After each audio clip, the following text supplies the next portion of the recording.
شرمندہ ہیں اپنے ملک سے. ہم شرمندہ ہیں جس ملک کو ہم نے قطروں میں حصوں میں بٹتے دیکھا ہے. آج جس انداز میں ہم ہندوستان کو دیکھ رہے ہیں یہ میرے بچپن کا ہندوستان نہیں ہے, میرے خوابوں کا ہندوستان نہیں ہے. یہ وہ خواب ہندوستان ہے جس کا تصور نہ بابا صاحب نے کیا تھا, نہ گاندھی نے کیا تھا, نہ نہرو نے کیا تھا. احسان ہے بابا صاحب امبیڈکر کا, ایسا قانون بنایا جس سے ہمارے حقوق آئے اور ہم ہندوستان میں راج موجود ہیں. ہم نے اپنے خون کو اس لیے بانٹا تھا, ہم مسلم ملک میں نہیں گئے تھے. ہم نے اپنے خاندان کو اس لیے نہیں بانٹا تھا, اس لیے بانٹا تھا کہ جو سنویدھان بابا صاحب نے دیا تھا ہم نے اپنے خون کو بانٹ دیا اور یہ کہا کہ ہم اس سنویدھان میں رہیں گے. تو میرا رشتہ بابا صاحب امبیڈکر سے جتنا ہے آپ سے زیادہ ہے, کم نہیں ہے. آپ کھڑے ہوں, ہم آپ کے ساتھ ہیں. آپ یقین کریں اس سینے میں بڑے درد ہیں اور بڑے درد کے ساتھ کہتا ہوں میں نے زندگی میں کبھی فیصلہ نہیں کیا کہ میں مسلم راج میں رہوں گا, لیکن کبھی آرزو بھی نہیں تھی اور کبھی سوچا بھی نہیں تھا کہ ہندو راشٹر میں مروں گا. یہ میرے لیے سب سے بڑا بدنصیب ملک ہوگا. ہمارا وجود بابا صاحب کی وجہ سے ہے. اگر ان کے خلاف اگر کوئی آواز اٹھتی ہے تو یہ اس عمر میں بھی آپ سے پہلے جیل جانے کو تیار ہے, اس عمر میں بھی قربانی دینے کو تیار ہے. کوئی تو آگے آئے. ہم نے کبھی آرزو نہیں کی کہ ہم اس ملک کے پرائم منسٹر بنیں گے. ایک ایسے ملک میں جو روز قسطوں میں ٹوٹ رہا ہے. بابا صاحب نے تو یہ کہا تھا کہ سب برابر ہیں, لیکن کیا ہم برابر ہیں؟ کیا ہم اپنے گھر میں بیٹھ کر ہم سے پوچھا جاتا ہے کہ تم کیا کھاتے ہو اور تمہیں قتل کر دیا جاتا ہے؟ ہم سڑک پہ نماز نہیں پڑھ سکتے کیونکہ قانون کہہ رہا ہے کہ آپ سڑک پہ نہ پڑھیں, لیکن قانون اس کی اجازت کب دیتا ہے کہ نوراتری میں مسجد کے سامنے تلواریں چلائی جائیں؟ یہ کیا قانون اس کی اجازت دیتا ہے؟ آج ہندوستان نہیں دنیا میں جس طرف جائیے آدمیوں کا ہجوم ہے, لیکن انسان نہیں دکھائی پڑتا. آدمی سے انسان جب بنتا ہے اس کا راستہ تعلیم کی طرف سے جاتا ہے اور وہ راستہ آپ نے چنا ہے. میرا تعلق علی گڑھ مسلم یونیورسٹی سر سید کی درسگاہ سے ہے. سر سید نے سب سے پہلے اس زمین پر جدید تعلیم کی شمع روشن کی تھی, اور جس وقت 1859 میں انگریزی اسکول کھل گئے آپ کو حیرت ہوگی 400 سے زیادہ گریجویٹ ہو گئے تھے, اس میں کل 19 مسلمان تھے, اور وہ جو ہندو جی گریجویٹ ہوئے تھے وہ یا تو برہمن تھے یا اپر کاسٹ کے ہندو تھے جو انگریزوں کے ساتھ بہت تیزی سے مل گئے اور ان کی علم کو حاصل کیا. اس وقت سر سید نے یہ فیصلہ کیا کہ ہم کو علم حاصل کرنا ہے, وہ علم جس کو حاصل کر کے 7 سمندر پار لوگ آئے اور ہماری زمین پہ قبضہ کر لیا. اور جب سر سید مرے 1898 میں, اس وقت مسلمانوں کے اسکول کھلنے شروع ہو گئے. لوگوں کی یہ بات سمجھ میں آ گئی کہ تعلیم ہی زندگی کا مقصد ہے اور ترقی کی راستہ وہی ہے. اس لیے کالجز کھلے, جامعہ ملیہ کھلا, فیضان کالج کھلا, شبلی کالج کھلا. 30 کے آتے آتے 1930 کے آتے آتے کچھ دیوانوں نے یہ فیصلہ کیا کہ ہم زمین بانٹیں گے. ایک زمین بٹی, دل بٹے, اور ہم دوسرے درجے کے شہری ہو گئے 1947 15 اگست کو. وہ اسکول جو اسلامیہ اسکول ہوا کرتے تھے ہر ضلع میں, یو پی اور بہار میں خاص طور سے ہر ضلع میں اسلامیہ اسکول کھلے گئے تھے. لیکن جب ملک آزاد ہوا, 15 اگست کو ملک آزاد ہوا, 16 اگست کو ہم مجرم قرار پائے. تالی دونوں ہاتھوں سے بجی, الزام ہم پہ لگا اور سر سید کی وہ فکر کہ تعلیم حاصل کر کے ہی منزل ملتی ہے، دوسری قوموں نے اور برہمنوں نے سر سید کے نقش قدم پہ چلتے ہوئے منزل نشیں ہو گئے، ہم جہاں تھے وہیں کھڑے رہے۔ آج یہ عالم ہے، میرے بھائی چندر شیکھر نے کہا کہ نام ہی کافی ہے، حقیقت تو یہی ہے کہ اس وقت ہم نے اگر تعلیم حاصل نہیں کی، میرے عزیزوں، تعلیم انسان کو مکمل نہیں کرتی، تعلیم کے ساتھ تربیت بہت ضروری چیز ہے۔ اگر تربیت نہیں ہے تو انسان نہیں پیدا ہوتے، وحشی پیدا ہوتے ہیں۔ آج کے دور میں انسان کو مار کے جشن منا رہا ہے اور انسان خاموش ہے۔ ایسے وقت میں آپ کو جدید تعلیم اس لیے لینی ہے کہ آپ کے رسول کا حکم ہے۔ میں نے دیوبند میں ایک تقریر کری اور علماء کرام کے سامنے کری اور یہ کہا، ایک حدیث کوٹ کی اور یہ کہا کہ رسول اللہ صلی اللہ علیہ وسلم نے کہا علم حاصل کرنا ہے تو چائنا جاؤ۔ میں نے دیوبند کے مولویوں سے پوچھا کہ مکے اور مدینے کے مسلمان چائنا کیا حدیث اور قرآن پڑھنے کے لیے بھیجے جا رہے تھے؟ اس کا مطلب یہ ہے کہ رسول نے یہ حکم دیا تھا کہ جدید تعلیم حاصل کرو، آپ نے نہیں کری۔ ایک دوسری حدیث بھی ہے، رسول اللہ صلی اللہ علیہ وسلم نے کہا کہ وہ لوگ جو قیدی ہیں اگر مسلمانوں کو علم دے دیں گے تو ان کی سزا معاف ہو جائے گی۔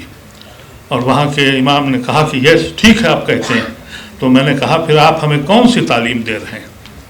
آپ یہ کہہ رہے ہیں کہ داڑھی اتنی ہو جائے، پیجامہ اتنا ہو جائے اور یہ کچھ ہو جائے، لیکن یہ بھی تو ایک سنت ہے، یہ بھی تو ایک حکم ہے۔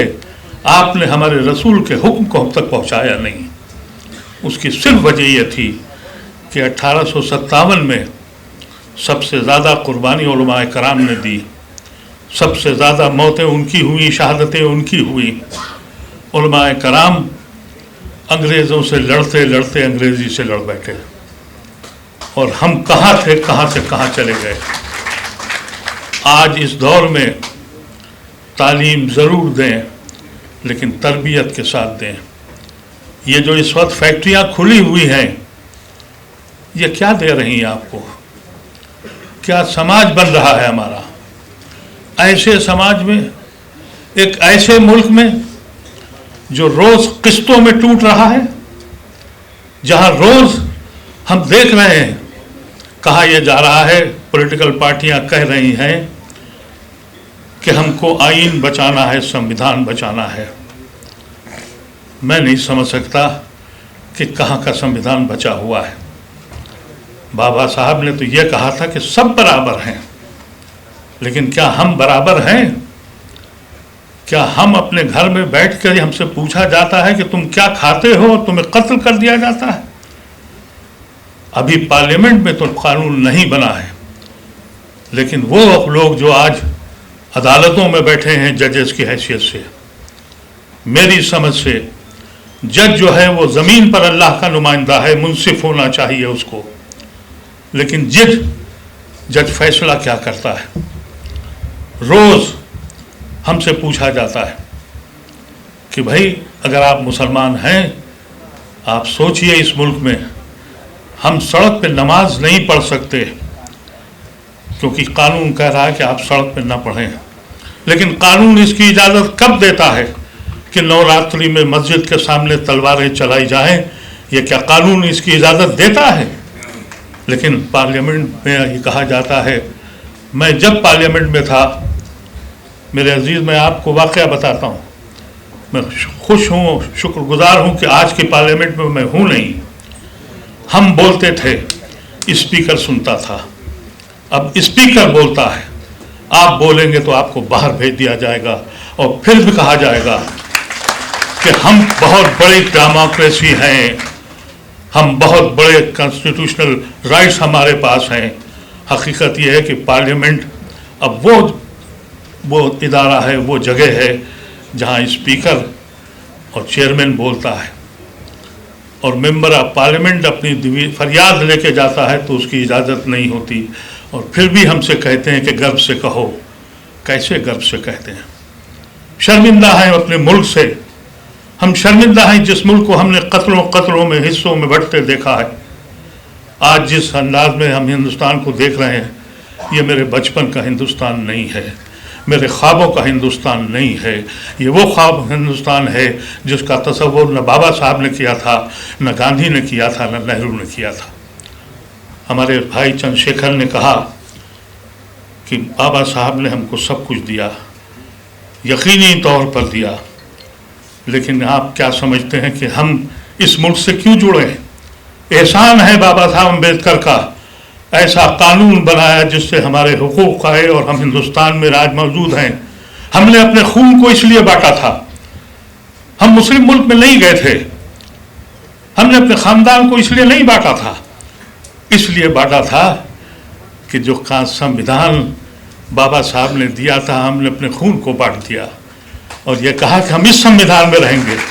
تو میرا رشتہ بابا صاحب امبیڈکر سے جتنا ہے آپ سے زیادہ ہے، کم نہیں ہے۔ آپ کھڑے ہوں، ہم آپ کے ساتھ ہیں، آپ یقین کریں اس سینے میں بڑے درد ہیں۔ ہم نہ جانے کتنے اپنے دلت بھائیوں کے ساتھ گئے، پاسوان نہیں رہے، مایاوتی ہیں، اور نہ جانے کن کن کے نام میں لوں آپ سے، سڑکوں پہ نکلے ان کے ساتھ جھیلوں میں گئے، لیکن وقت کا تقاضا دیکھ کے ہم کو قسمت کے حوالے کر کے اپنے گھر چلے گئے۔